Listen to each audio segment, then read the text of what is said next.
Ok, pues buenas tardes a los que estáis en la sesión europea en Europa, buenos días a los que os levantáis en Sudamérica y buenas noches si queda alguien de la sesión asiática despierto. Mi nombre es Alberto Muñoz, como ya sabéis, soy profesor de la Universidad Nacional de Educación a Distancia y también soy el creador de la página web x-trader.net.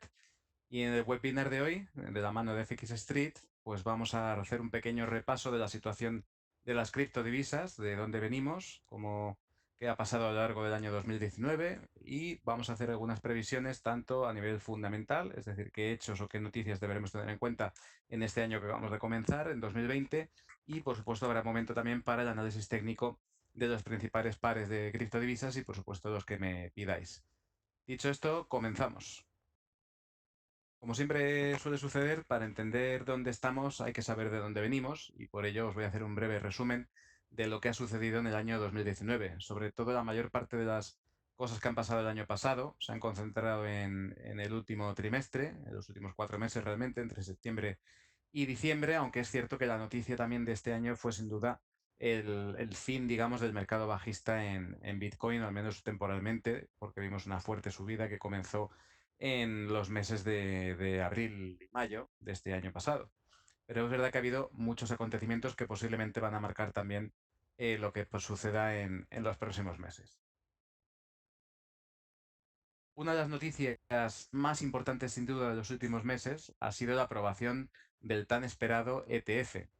No sé si los que me estáis oyendo ahora mismo sabéis lo que es un ETF, pero muy rápidamente os lo explico. Se trata simplemente de un fondo cotizado. Es decir, los fondos de inversión sabéis que hay que ir al banco, suscribirlos, esperar a que te los aprueben y darte una participación en el fondo. Y el ETF, la gran diferencia que tiene es que es un fondo que puedes comprar y vender en tiempo real sin esperar ni un solo segundo a que te lo conceda o te apruebe el banco la compra de las participaciones, ¿no? Entonces, en ese sentido, un ETF es un vehículo muy ágil para realizar inversiones en grupos de valores, en sectores, en índices, etcétera, ¿no? De hecho, uno de los productos que más volumen negocian en los mercados financieros es sin duda el ETF sobre el índice Standard Poor's 500, que como sabéis es uno de los principales índices de Estados Unidos. Pues bien, hasta la fecha se habían presentado muchas propuestas a la Securities and Exchange Commission, a la SEC, en Estados Unidos, solicitando crear ETFs sobre Bitcoin, ¿vale? ¿Qué ventaja tenía esto? Pues que a partir de ese producto, un fondo de inversión podía ofrecer exposición a productos basados en Bitcoin sin riesgo de contrapartidas, sin riesgo de que te hackeen en exchange, etcétera, etcétera. Es decir, era el salto, digamos, de los fondos de inversión a la entrada, ¿no? A la inversión en Bitcoin, incluso para un plan de pensiones o apuestas más conservadoras, siempre queda un pequeño remanente de liquidez que se puede invertir en productos de este tipo que generan un poquito de volatilidad en la cartera. Bueno, pues el 5 de septiembre se aprueba, del año pasado, se aprueba la propuesta del ETF que presentaron VanEck y SolidX, dos compañías dedicadas a temas de inversiones y conocedoras del mundo cripto, pero se trata de un ETF bastante peculiar. Al contrario que los ETFs que acabo de comentar, que puedes comprar fácilmente en un mercado cotizado, ¿no? Como es el caso del Spider, del ETF del SP500, pues en el caso del ETF sobre Bitcoin, no se puede ofrecer a inversores minoristas, con lo cual solo pueden participar institucionales, básicamente fondos de inversión, y solo se negocia en una plataforma de tipo OTC, similar a Forex, es decir, es un mercado no centralizado que se conoce como Link ATS, ¿vale? Entonces, esto limita mucho el acceso a la gente de a pie, pero es cierto que da un pequeño punto de partida a los institucionales para poder ofrecer productos en los que se incorpore en la cartera Bitcoin. Recientemente hemos conocido, en concreto el día 14, que Bitwise, otra de las compañías que había pedido también crear un ETF sobre Bitcoin, se retiraba, básicamente porque la SEC les había dicho que no iba a salir, así que la han quitado. Y en febrero, es decir, el mes que viene, se conocerá la decisión sobre otra propuesta de Wilshire Phoenix, que se presentó también hace unos meses. Y bueno, veremos a ver. En cualquier caso, este tipo de noticias son positivas para Bitcoin. Porque al final, si tienes que invertir, o sea, si creas un producto basado en Bitcoin, tienes que tener ese Bitcoin para respaldarlo. Con lo cual, si entran inversores en tu ETF y te compran tu activo, tienes que comprar a su vez Bitcoins, con lo cual aumenta las compras, la entrada de capitales en criptodivisas, de alguna manera, ¿no? Entonces, bueno, de momento son noticias positivas, aunque sí que es cierto que cuando se anunció el 5 de septiembre esta noticia, no hubo grandes subidas, no hubo nada espectacular, no hubo fuegos artificiales en el mercado. Otra de las noticias del año pasado ha sido los movimientos que ha generado el gobierno chino en criptodivisas, que podrían resumirse muy bien en el titular que tenéis ahí arriba. Blockchain sí, Bitcoin no. ¿Qué es lo que ha sucedido? Pues bueno, todo sucedió realmente en noviembre.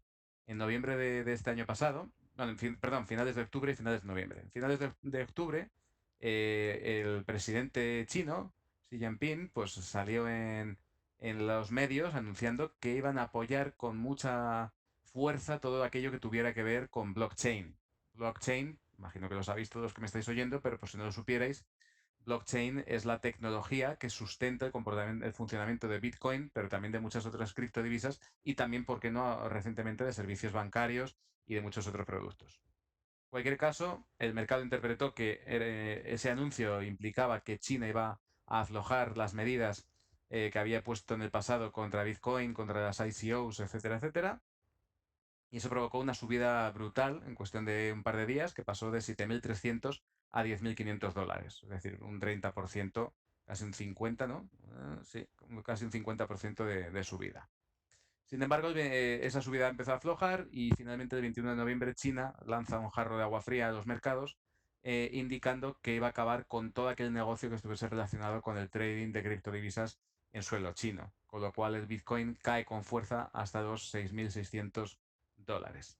Y asimismo se anuncia o se anticipa la posible creación de un yuan electrónico, ¿vale? Que de hecho se iba a lanzar, si no me equivoco, para el 11 de noviembre. Estaba planeado con el tema del Día de los Solteros, el Singles Day, pero al final no se lanza. Supongo que está ahí en preparación el asunto, está todavía inmaduro, no lo han podido terminar, pero no es descartable que en los próximos meses veamos alguna sorpresa. Sobre eso luego comentaremos un poco también. Otra noticia muy importante que ha afectado a los mercados de criptodivisas, el lanzamiento de Bucket. Bucket es un mercado cuyo propietario es The Ice, de Intercontinental Exchange, que es la propietaria también, entre otros mercados, de la Bolsa de Nueva York. Con lo cual, vemos cómo los institucionales y las bolsas empiezan a apostar por productos relacionados con criptodivisas. En concreto, el 23 de septiembre se abre el mercado Bucket, donde la idea inicialmente es negociar productos derivados, futuros, después también se han lanzado opciones, con vencimientos diarios y mensuales sobre Bitcoin. ¿Vale? La novedad, la gran novedad es que en este mercado se considera Bitcoin como una commodity o como un activo tangible, con lo cual la liquidación de los contratos cuando llegan a su vencimiento se realiza entregando el subyacente. Es decir, si tú has comprado Bitcoin y un futuro de Bitcoin y hay un vendedor, pues ese vendedor te tiene que dar los Bitcoins en mano y tú a cambio tienes que dar el dinero, ¿no?, cuando llega el vencimiento. No, evidentemente, uno cuando opera futuros no tiene por qué esperar a que llegue el vencimiento y puede comprar y vender perfectamente sin mantenerlo. Pero bueno, el que llega a vencimiento con ese contrato, pues tiene que tener en mano o bien el efectivo para comprar los bitcoins y quedárselos, o bien tener los bitcoins para dárselos al comprador en caso de mantener posiciones cortas. Es cierto que Bucket en septiembre no tuvo mucho éxito, de hecho provocó incluso bajadas en Bitcoin porque realmente no tuvo muchos operadores participando en el mercado, no hubo mucho volumen y eso desaflojó un poquito las subidas que tenía Bitcoin previas, pero después con las noticias de China, tanto para bien como para mal, pues aumentó la volatilidad y eso hizo que aumentase también los volúmenes negociados en Bucket. Al hilo de Bucket, pues también otro gran mercado, que este ya tenía futuros, el Chicago Mercantile Exchange, pues ha lanzado en concreto, que ya lo anunció en noviembre, pero ahora en enero es cuando se ha lanzado, opciones, contratos de opciones sobre Bitcoin. Como podemos ver, hay una tendencia, si vemos lo de Bucket, lo de Chicago Mercantile, etcétera, una tendencia que los mercados, sobre todo de derivados, como es este caso, empiecen a lanzar productos cada vez más asequibles para el acceso de tanto inversores institucionales que quieran cubrir sus carteras, como inversores retail que quieran acceder a Bitcoin, a la operación en criptodivisas, sin tener directamente el producto y con algo de apalancamiento, ¿no?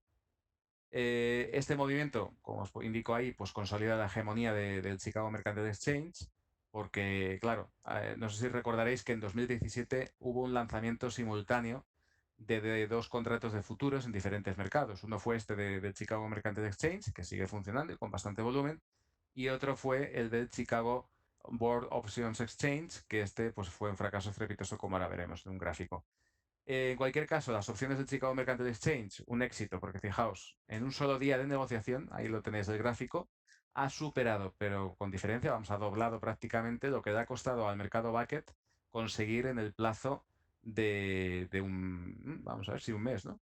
Si es porque empieza el 9 de diciembre, pues en un mes, o sea, todo el volumen que ha conseguido ir sumando y aumentando Bucket en los últimos días, digamos, pues Chicago Mercantile Exchange lo ha doblado en un solo día, sin tener que hacer ningún esfuerzo. Sí, es verdad que es de los primeros días de negociación, tiene mucha novedad el producto.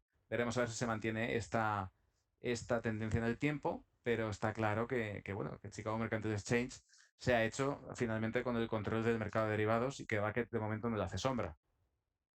Fijaos además en el siguiente gráfico lo tenéis, cómo los volúmenes en el Chicago Mercantile Exchange han ido creciendo vencimiento tras vencimiento, ¿vale? Esas bajadas que veis ahí de volumen se explican porque llega el vencimiento y se abre el siguiente. Entonces, como siempre es el vencimiento más cercano el que sale del gráfico, pues el volumen baja y luego aumentará nuevamente, pero se ha mantenido en cotas muy altas. Fijaos de niveles, pues eso, de 25.000, 20.000 bitcoins de contratos, ¿no? Mientras que en el CBOE, en el Chicago Board of Options Exchange, pues el volumen se ha mantenido bastante bajito y bueno, ya decidieron cancelarlo hace unos meses y ya no, el producto no se negocia, pero ya hace un año aproximadamente, en febrero o marzo, pues ya se veía que aquello no estaba cuajando y que la tendencia del volumen era decreciente y que se estaba yendo todo a Chicago Mercantile Exchange. Ok, continuamos. Tether, Tether, cómo no, no podía faltar Tether en un resumen del año pasado de criptodivisas, de Bitcoin y demás, ¿no? Sabéis que Tether es un producto, una cripto muy polémica, es una stablecoin, ¿vale? Recordad que Tether es un Tether, un dólar americano, ¿vale? Es una criptodivisa que permite el cambio de divisa fiat a divisa cripto para luego poder moverlo por exchanges y demás.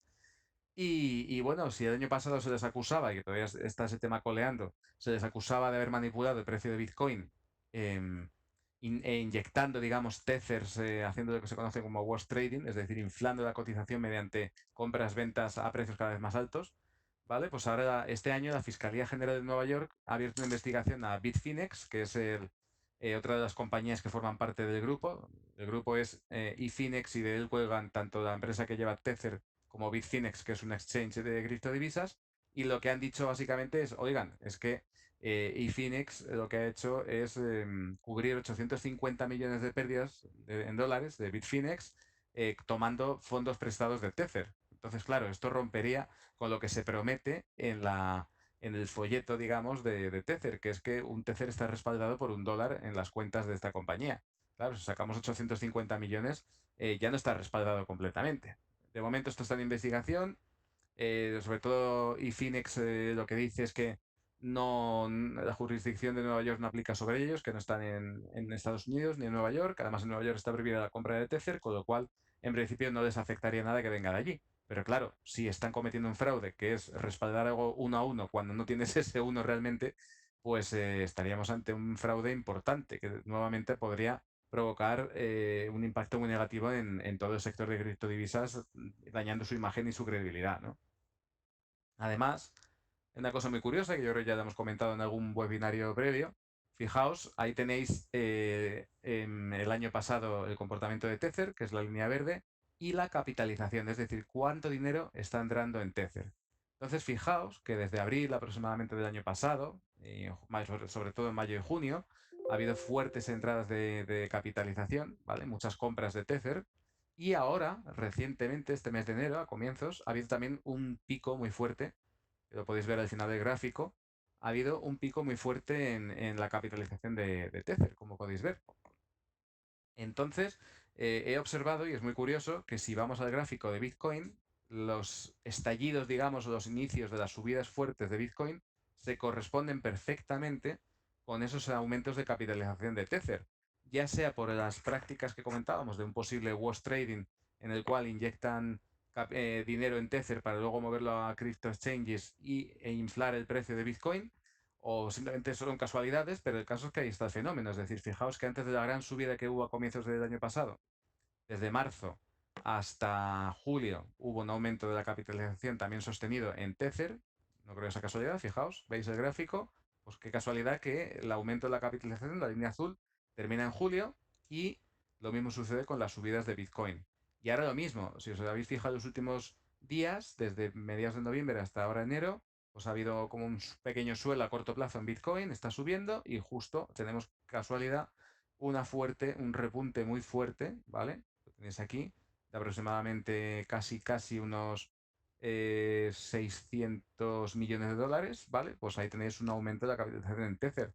O sea que también bastante curioso este tema y bueno, veremos a ver qué se cuece y si en el año 2020 no tenemos algún disgusto con esta stablecoin. Finalmente, la última noticia, que esta es realmente ya no es de 2019, es de hace un par de días. Tenemos todavía la historia de que Craig Wright, que como sabéis es un informático australiano, que se autoproclamó Satoshi Nakamoto. Él dice que es el auténtico Satoshi Nakamoto. Yo evidentemente tengo mis dudas, como casi todo el mundo en el sector de las criptodivisas, pero el caso es que tiene un litigio con un socio, se llama Dave Clayman, que falleció, ¿vale? Cuando empezó todo el tema de Bitcoin, tenían un wallet con un montón de Bitcoins y el caso es que, claro, la familia de Dave Clayman pues está reclamando a Craig Wright que les dé su parte porque se le ha quedado todo este buen hombre.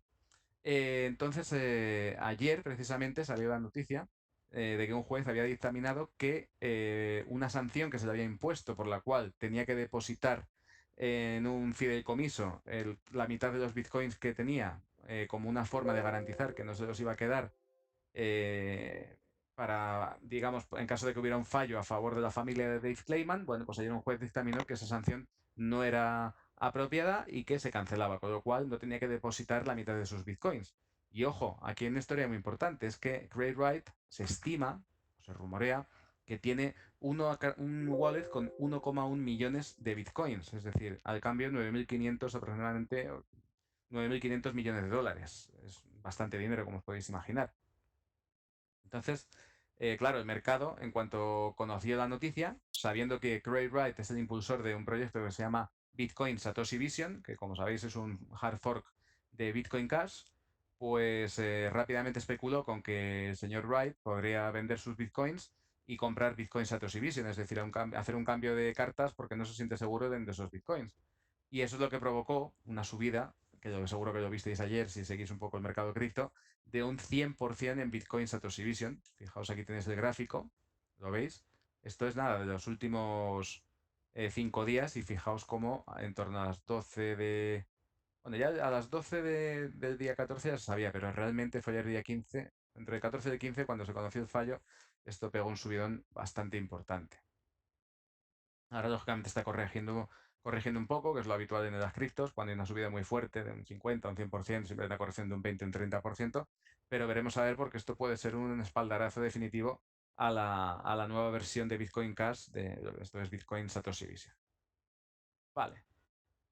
¿Dónde estamos ahora? Bueno, pues si comparamos la situación de CoinMarketCap, es decir, de ranking de capitalización en el mercado de criptodivisas, vais a ver cómo estábamos antes y cómo estamos ahora. Veréis que ha habido cambios en el ranking. Fijaos, esto es lo que os enseñaba en torno a junio, si no recuerdo mal, del año pasado, ¿vale? Ahí veis que teníamos a Bitcoin en primer lugar, Ripple, Ethereum, en cuarto lugar Tether, Stellar, EOS, Litecoin, Bitcoin Cash, Bitcoin Satoshi Vision estaba en noveno, pero ya veréis que ha subido bastante con esta subida de precio.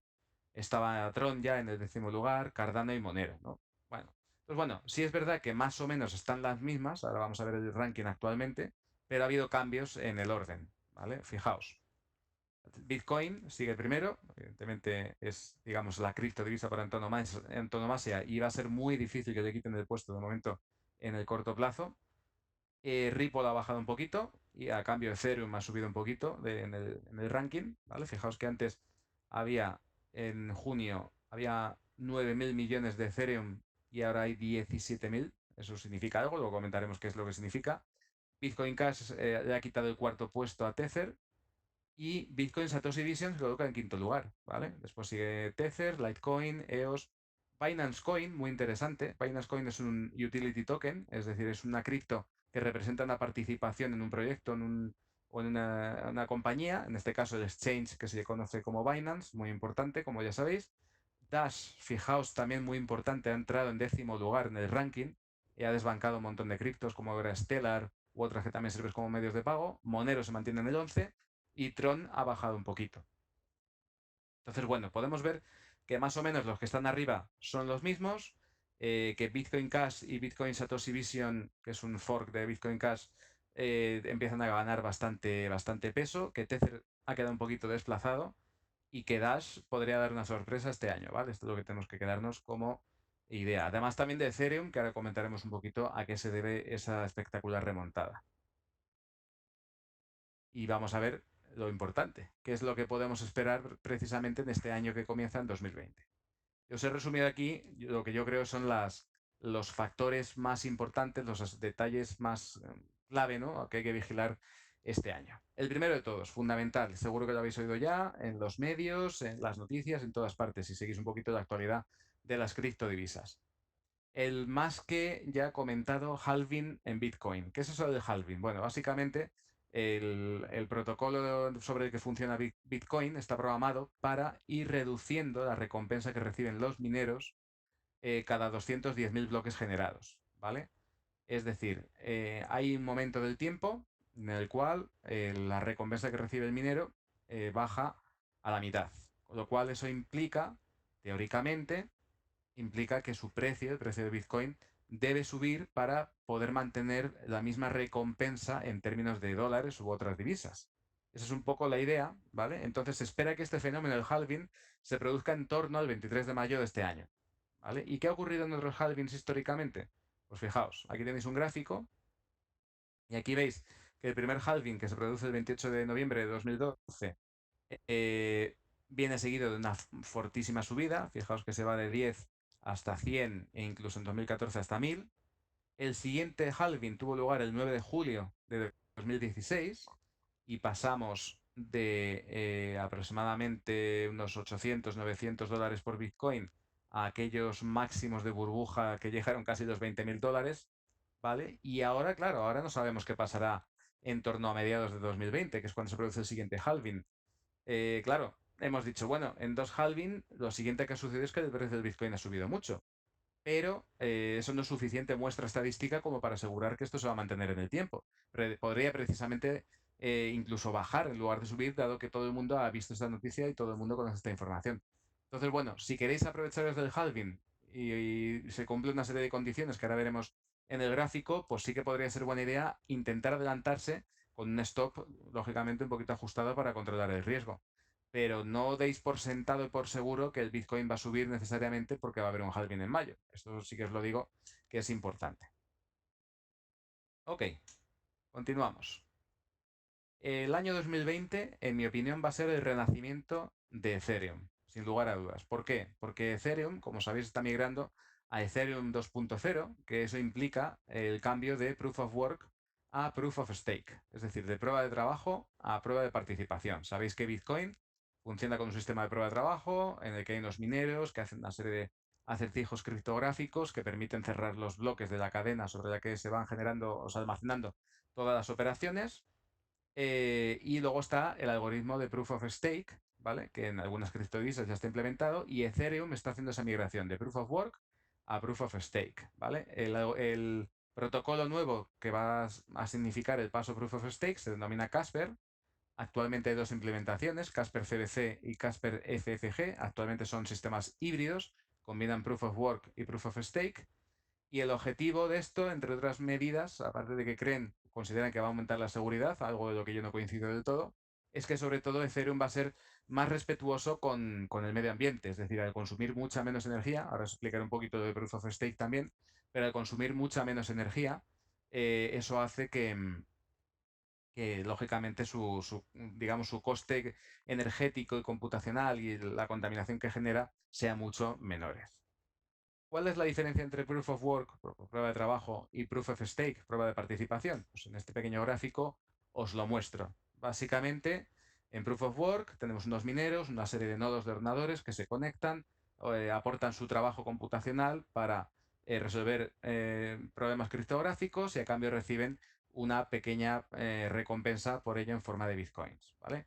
Mientras que en Proof of Stake es la participación, es decir, es el tener muchas monedas en tu wallet, lo que te permite obtener beneficios como validador de las operaciones, ¿vale? Te conviertes como una especie de testigo que por participar mucho en el proyecto de forma pseudo aleatoria, es decir, entre todos los que participan mucho a partir de un nivel, se les asigna la posibilidad de validar transacciones y se entiende que aquella persona que mantiene muchos tokens o muchas criptodivisas de un mismo proyecto, pues se considera que apuesta por él y por tanto que está a favor de ello y que merece una pequeña recompensa por ello, ¿no? Y en este caso lo que se hace es pagar comisiones de las transacciones a los validadores o forjadores que los llaman, ¿no? En el caso del proof of stake o prueba de participación.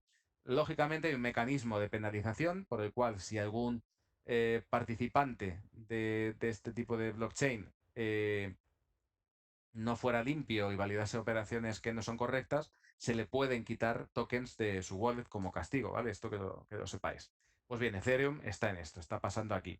Vamos, no nos olvidemos también de que Cardano y Neo están apretando muy fuerte y podrían quitarle en parte, si esto al final no sale bien, esto de Casper, les podría quitar algo de peso a Ethereum. O sea que también vigilemos todos estos proyectos que estén relacionados entre sí, que al final son todos, su utilidad es la de utilizarse como generadores de smart contracts, es decir, de contratos inteligentes. Más aspectos a vigilar este año 2020. La aparición de nuevos competidores desde el mundo tradicional, entre comillas lo de tradicional, pero bueno, son las tecnológicas que dominan muchísimas cosas en la economía actual, como son Facebook, con su Libra, que esta fue otra de las noticias que tuvo poco recorrido. Facebook anunció que iba a lanzar Libra, que se va a integrar con WhatsApp para utilizarlo como wallet para pagar entre usuarios, que iba a ser gratuito, etcétera, etcétera, pero ya los reguladores se han ocupado de frenar ese proyecto porque de momento lo ven como un serio competidor tanto al dinero tradicional como a los bancos, con lo cual la regulación de momento no está de su lado y parece que el proyecto se ha quedado un poquito frío y que no avanza, por eso lo veis ahí tachado. Sin embargo, hay otras propuestas como la de Google Caché. Google Caché lo que pretende es aunar todo este rollo de criptodivisas con el funcionamiento de bancos, ¿vale? Pretende integrar todo, con lo cual eso ya los reguladores lo ven con mejores ojos, en el sentido de que la banca va a participar en el proyecto. También tenemos la Apple Card, emitida por Goldman Sachs, que es una tarjeta exclusiva de Apple que permite muchas cosas. Veremos a ver hacia dónde va eso. Y Amazon también está entrando en el terreno de la financiación. Debe invadir un poco el terreno de los bancos, ¿vale? Google también tiene licencia bancaria, por cierto. Perdón, más que bancaria para ofrecer servicios financieros. No es exactamente lo mismo, ¿vale? Pero están entrando en terrenos que antes era impensable que alguien más que los bancos pudiera hacer lo mismo. Sin embargo, ahora, pues incluso aquí en España, Telefónica ha empezado a dar préstamos a empresas. Es decir, cada vez más empresas de las tecnológicas están entrando en el campo de las finanzas porque cada vez está más relacionado lo tecnológico y lo financiero. No en vano, tenemos desde hace 5 o 6 años ese concepto que es el fintech, ¿no? Las empresas de fintech, pues ahí están. Después, otra cosa que habrá que ver en 2020 y que podría ser quizás negativo para el mundo de las criptodivisas sería el lanzamiento de monedas digitales nacionales, como sería el yuan electrónico, el rublo electrónico, quién sabe si el euro electrónico. Algunos bancos centrales ya lo han insinuado, que están trabajando en ello, incluso que para pequeños pagos pues sería bastante viable. Entonces, bueno, se está estudiando este tipo de historias y sería un serio competidor tanto para estas nuevas, digamos, propuestas por parte de las tecnológicas que permiten funcionar como medios de pago sin ser bancos, como para el sector de las criptodivisas, que precisamente venían a reemplazar el dinero actual, ¿no? Entonces, bueno, veremos a ver qué impacto tiene todo esto. También está claro que 2020 va a ser un año en el cual va a aumentar el control y la supervisión por parte de los reguladores. Es decir, se están acometiendo muchas ilegalidades, muchas estafas, basándose en criptodivisas y esto evidentemente tiene que aumentarse el control de este tipo de historias, ¿no? El problema es como siempre, ¿cómo le pones puertas al campo, ¿no? Siempre hay algún país que seguramente no implemente estos controles y que facilite a las personas que no tienen tan buenas intenciones como otras el facilitarles el llevarse el dinero, moverlo, etcétera, etcétera, y estafar a la gente, ¿no? Al final. Entonces, muy atentos a esto porque una supervisión, un control mucho más duro por parte de los reguladores puede ser muy negativo para el sector, pero una implementación de medidas legales de control bien realizada, como la que se está haciendo, por ejemplo, en Malta, pues sí que quizás sería positiva para el sector porque daría más confianza y más seguridad en las criptodivisas.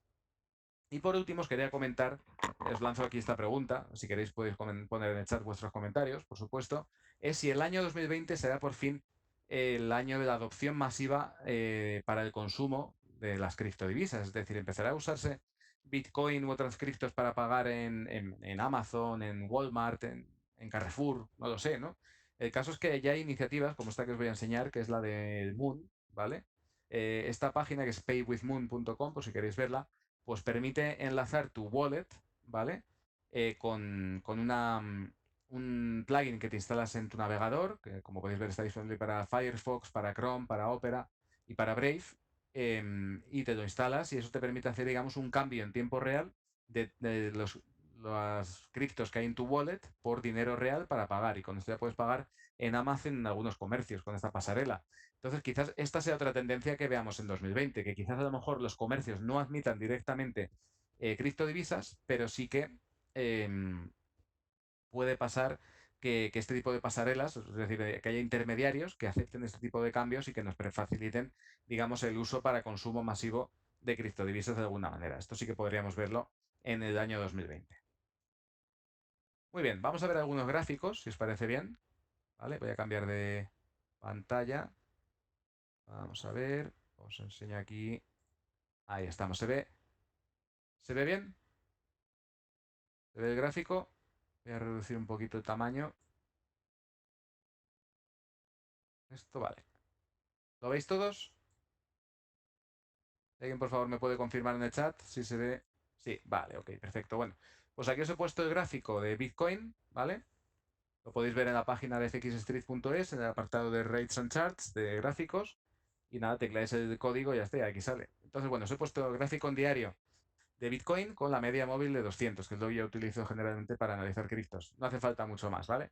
Entonces, fijaos en lo que pasa cada vez que rompemos la media de 200. Esto pasó en abril de este año pasado, rompió limpiamente y supuso una buena subida. Pues aquí hubo un pequeño amago que yo intenté cazarlo, pero se giró, ¿vale? Y de momento yo permanezco bajista, moderadamente bajista en criptodivisas. Si rompiera la zona de 9080, 9100 de esta media, ¿vale? Si hubiera un cierre diario por encima, podría ser la señal definitiva de un giro al alza que podría atacar finalmente los máximos previos de la zona de 20.000. Esto se pone muy interesante. Yo os digo, el mercado está caliente y falta que haya alguna buena noticia interesante que provoque que esto se mueva al alza. De momento es verdad que las últimas subidas han venido en parte por las tensiones geopolíticas, aunque ya se han tranquilizado, de Irán, que como sabéis, en cuanto hay posibilidad de un conflicto internacional, Bitcoin actúa un poco como el oro, como activo refugio y empieza a moverse al alza, pero después de calmarse las tensiones ha seguido subiendo. Y no creo yo que las noticias de Great Wright, que comentábamos antes, sean suficientes para empujar de esta manera el sector. Entonces, bueno, parece que hay apetito, ¿no? por este tipo de activos y se pone interesante. Lo más interesante, además de todo, es no solo que Bitcoin está en esa situación, sino que además Ethereum, fijaos también, se está aproximando a la media de 200. En este caso, el nivel de $185 aproximadamente. Lo mismo, si rompiera al alza este nivel con fuerza y con volumen, pues podríamos ver una subida fuerte al alza, ¿no? Y es que además os quería comentar, claro, es que me ha gustado mucho el movimiento que ha habido en los últimos días, precisamente porque ha sido en sintonía, ha sido todo sincronizado, no ha sido solo Bitcoin o Ethereum o Ripple. Ripple, precisamente, aquí lo tenemos también, misma situación, quizás más débil. Recordad que Ripple es, digamos, como digo yo siempre, la hermana bastarda de las criptodivisas por el hecho de que su blockchain es centralizado y privado en una compañía, en Ripple Labs, y que digamos que trabaja al servicio de los bancos. Y aquí, pues bueno, la media de 200 está un poquito más lejos, en la zona del 0,2680, 0,27. Entonces, bueno, igual, si rompiera esto siguiendo al resto del mercado, estaría muy bien. Y Litecoin, vamos a ver, Litecoin tiene este aspecto contra el dólar. Lo mismo, se está aproximando a su media de 200. Ya os digo, o sea, una ruptura al alza de todo esto sería muy positivo, ¿vale? Si fuera, siempre que fuera en sintonía, sería bastante, bastante bueno. Y vamos a ver Bitcoin Cash, por ejemplo, está aquí, BCH USD, y aquí, claro, aquí, lógicamente con la subida de estos días, pues ha perforado la media móvil de 200 con fuerza, y esto es posiblemente, ya os digo, tanto Bitcoin Cash como Bitcoin Satoshi Vision, yo creo que son dos apuestas muy interesantes de tener en cartera. De hecho, vamos a ver si tenemos por aquí también el gráfico de Bitcoin Satoshi Vision. Vamos a ver. Vale, aquí tenemos uno. Esta es la subida de ayer, como podéis ver. La media de 200 pues lógicamente no tiene mucho recorrido, pero igual ha roto con bastante fuerza después de estar el mercado bastante plano. Además ha roto máximos históricos, por lo que veo aquí, ¿vale? Hemos superado la zona 256. Entonces, bueno, es interesante tener tanto Bitcoin Cash como Bitcoin Satoshi Vision de cara a construir una cartera de criptos para largo plazo. Eso sí, siempre aprovecharía cualquier retroceso que se produzca. Es decir, yo mi experiencia es que comprar criptos en máximos no es una buena decisión, sí que, bueno, no, que bueno, hay que esperar a que el precio se sitúe en diario por encima de la media móvil de 200 y después aprovechamos cualquier retroceso de una magnitud en torno al 10% y 15% para ir añadiendo posiciones poco a poco e ir construyendo nuestra cartera. Y dicho esto, pues termino aquí el webinar y creo que tenemos 5 minutitos por si tenéis alguna cuestión sobre lo que os he contado o por si queréis que analicemos algún gráfico de alguna criptodivisa que no haya comentado. Podéis ponerlo en el chat.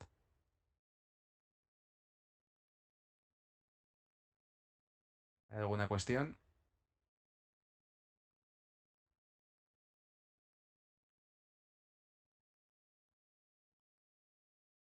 ¿No hay comentarios, cuestiones, alguna duda? ¿Algún par de criptodivisas que queréis que analicemos? Dash, vale, perfecto. Vamos a ver Dash.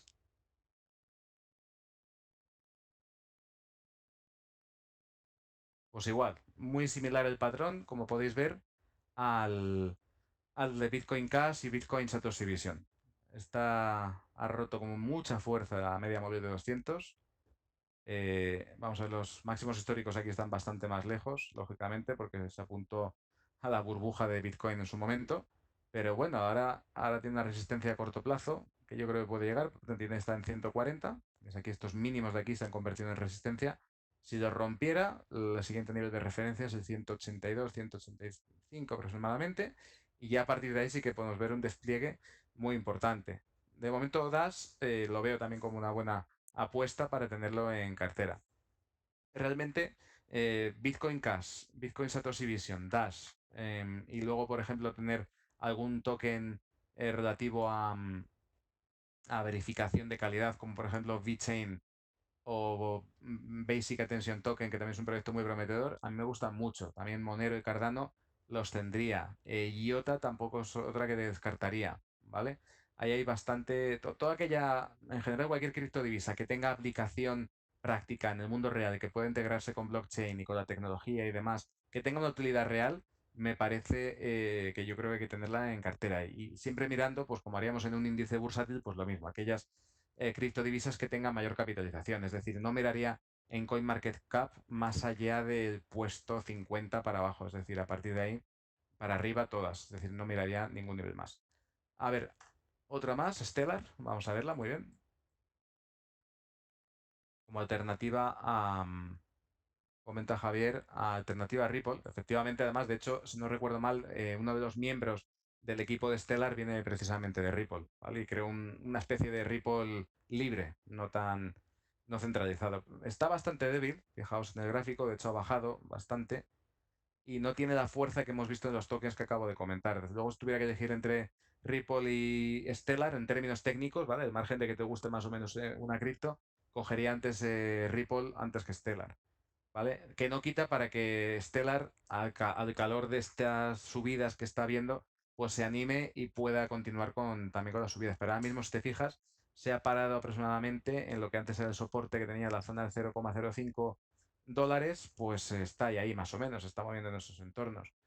Si quieres comprar, pues yo miraría que rompiera por lo menos el 0,0680 aproximadamente, que rompiera esta media de 200 para aprovecharlo y, bueno, subirnos al carro de una posible subida. Comenta Luis, ¿cuál es la temporalidad adecuada para analizar? Yo, personalmente, en criptos no utilizo más allá, más abajo de diario y semanal, es lo que suelo mirar. Pero porque, bueno, es un producto muy volátil, prefiero mirarlo con perspectiva y tomar referencias clave y no meterme en el ruido del intradía.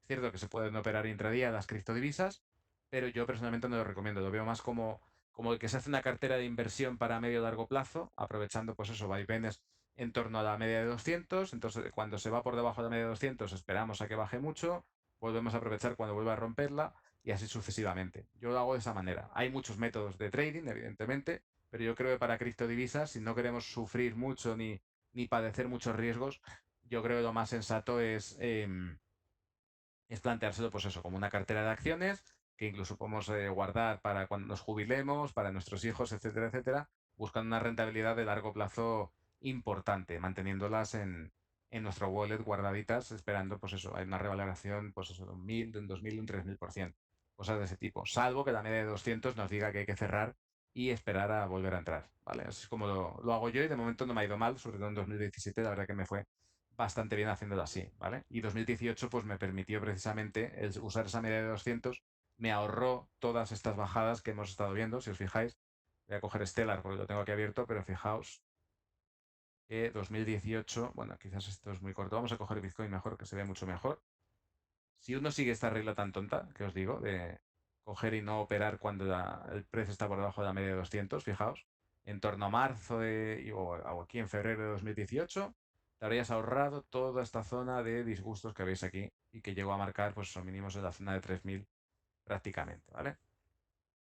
Entonces, bueno, os recomiendo que tengáis en cuenta esto, más que nada porque es una orientación que tenéis, ¿no? De, bueno, el mercado está alcista o bajista. Pues con esto ya sabéis rápidamente en qué posición tenéis que estar. O si no tenéis que estar en caso de que únicamente operéis el lado largo de las tendencias. Muy bien, pues creo que aquí terminamos, ya no hay mucho más tiempo. Espero que os haya parecido interesante todo lo que hemos comentado en el webinar y nada, nos vemos el mes que viene en otra sesión. Nuevamente, que tengáis un buen día de trading y nos vemos en la próxima. Hasta luego.